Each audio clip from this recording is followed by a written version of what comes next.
ফিরছে কলকাতার tram, new town সল্টলেকেও চলবে, বড় ঘোষণা পরিবহন মন্ত্রী। নমস্কার, আপনারা দেখছেন বাংলা দৃষ্টিকোণ। কলকাতার ঐতিহ্যের অন্যতম প্রতীক ট্রামকে ঘিরে এলো বড় সুখবর। রাজ্যের পরিবহন মন্ত্রী অর্জুন সিং। শুধু ঐতিহ্য রক্ষা নয়, আধুনিক প্রযুক্তির মাধ্যমে কলকাতার ট্রাম পরিষেবাকে নতুনভাবে ফিরিয়ে আনার পরিকল্পনা নিয়েছে সরকার।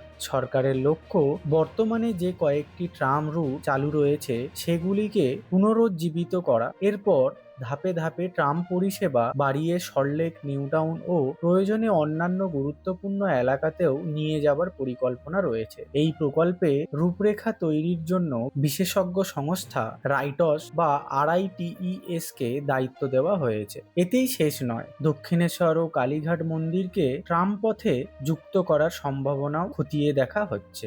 এতে একদিকে যেমন ধর্মীয় পর্যটক বাড়বে, অন্যদিকে পরিবেশ বান্ধব গণপরিবহনের নতুন দিগন্ত খুলতে পারে বলে মনে করা হচ্ছে। সরকারের দাবি, আধুনিক, হালকা ও শক্তি সাশ্রয়ী নতুন ট্রাম আনার পরিকল্পনা রয়েছে। বিদেশে আধুনিক ট্রামের আদলে এই পরিষেবা গড়ে তোলার ভাবনা চলছে, যাতে ট্রাম শুধু ঐতিহ্যের প্রতীক নয়, ভবিষ্যতে পরিবহন ব্যবস্থাও গুরুত্বপূর্ণ অংশ হয়ে উঠতে পারে। 150 বছরেরও বেশি ইতিহাস বহনকারী কলকাতা ট্রাম কি আবার শহরের রাস্তার আগে গৌরব ফিরে পাবে? সেই উত্তর মিলবে আগামী দিনে বাস্তবায়নের ওপর। এই পরিকল্পনা নিয়ে আপনার কি মত, অবশ্যই কমেন্টে জানাতে ভুলবেন না।